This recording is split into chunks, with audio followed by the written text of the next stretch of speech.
exchange for personal gains. We must not bother ourselves about what our enemies are saying, but we must ask ourselves, why are those who claim to be our comrades silent? Why are those who are known and popular to be the most vocal on social media silently silent? Why are their voices when our movement is under attack? Where are those loud voices? Why do they not use their platforms to speak in defense of the EFF if they are truly loyal to this movement? It is our constitutional obligation to speak out and declare our confidence in this movement when those who were trusted with it chose to abandon it.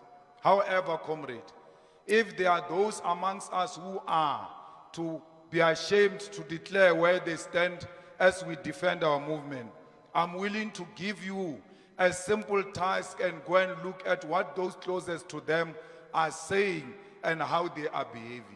A leader of the EFF who is well known in the EFF, who's very popular in social media, on television, radio, and everywhere else. The EFF gets under attack. These leaders do not say anything, but because they don't know where they stand. But there is a practical way to find out where they stand. Just go and look at where their parents stand. Look at where their relatives stand. Look at where their spouses stand. You will know that those closest to them are speaking on their behalf because they whispered into their ears. How can someone say the decision to join Umkhonto weSizwe is the best decision ever taken, and my wife Mantra is the first one to like such a thing, and you say Julius Malema is with us, when the partner likes the things that seeks to denounce the organization and where the organization stands, where the relatives, where the cousins and siblings have declared where they stand, and you still ask yourself, where does this leader stand? Look at those around him and you will know where this leader stand.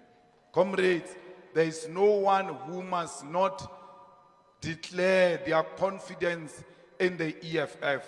Those who choose to be silent during the attack of the EFF, we must know them for being the silent enemies of our organization, and they must be treated as such.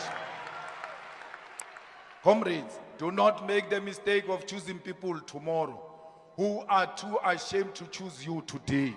You are too busy following other resignations, popularizing certain people that they must take over, yet they are silent when people decided to abandon you. Why can't they choose you? Why do you keep on choosing the people who never choose you when it is time for them to choose you?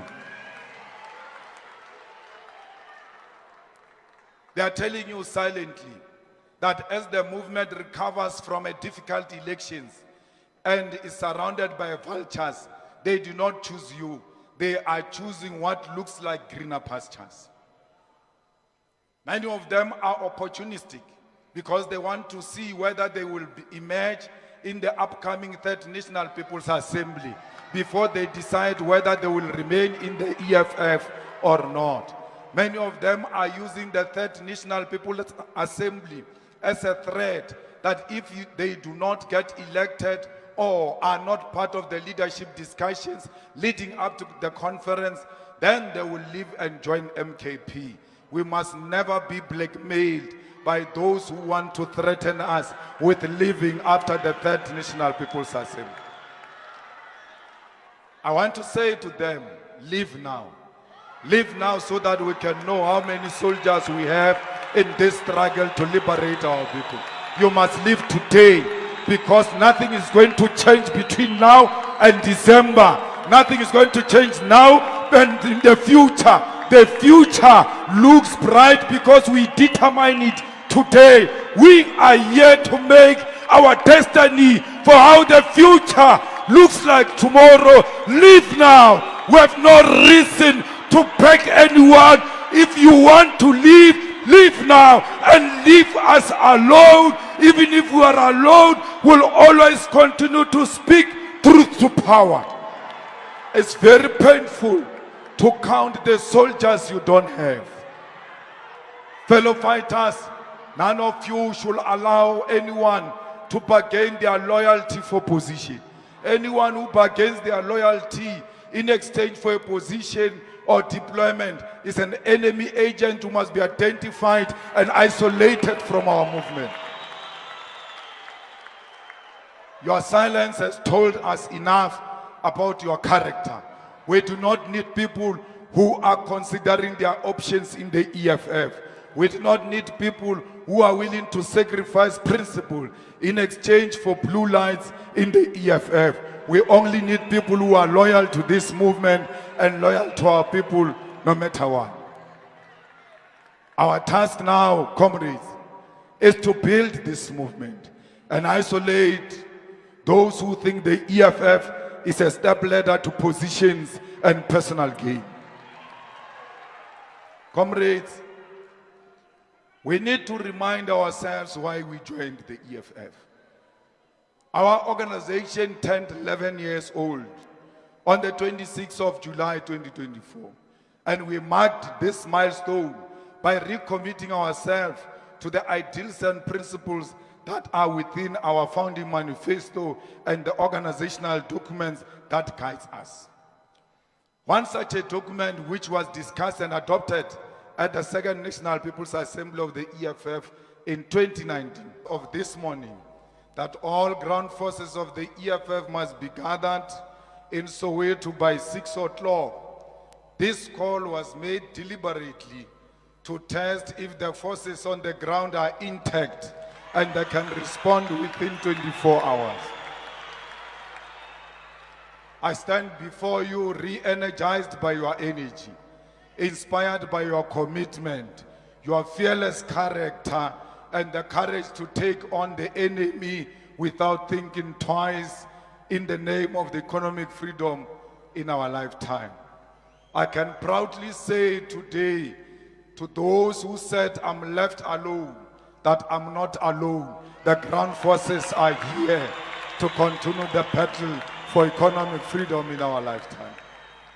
I stand before you as a leader that is confident of the future, because we know that the young people of the EFF, led by the president of the Student Command, are ready to take the baton from us and continue with the struggle for economic freedom.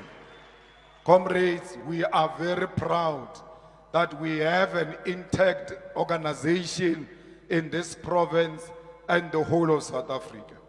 All those who claim to be with us, they should know that a call is going to be made in each province around 3 in the morning, asking the leaders to convene the ground forces in less than 24 hours.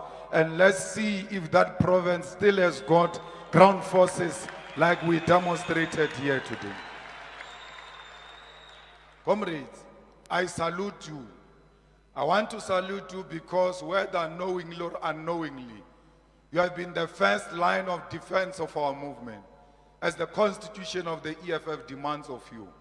You did not listen to anyone who tried to persuade you into abandoning your constitutional obligation, which is to defend your organization.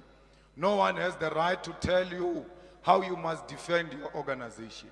Only the Constitution must guide you, and not any level of manipulation by those who have turned their back on our struggle must convince you that you must be silent while our movement is under attack.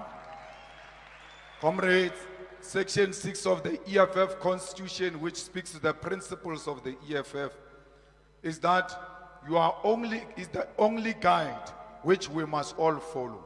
There is no any other guide that we must follow except Section 6 of the Constitution of the EFF.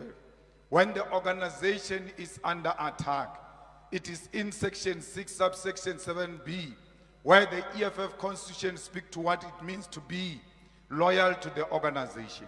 This section states that loyalty to the organization means that at all times Members and leaders will not keep quiet when the organization is unfairly criticized and attacked in private and in public.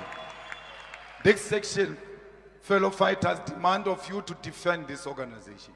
It demands that you do not keep quiet when the organization is attacked, both in private and in public. I want to tell you today, comrades, that to betray this movement for personal reasons constitute an attack on our movement. Comrades, it is this section of the EFF Constitution that obligates all of us to speak out in private and in public and declare where we stand when the attack of abandoning this movement confronts us.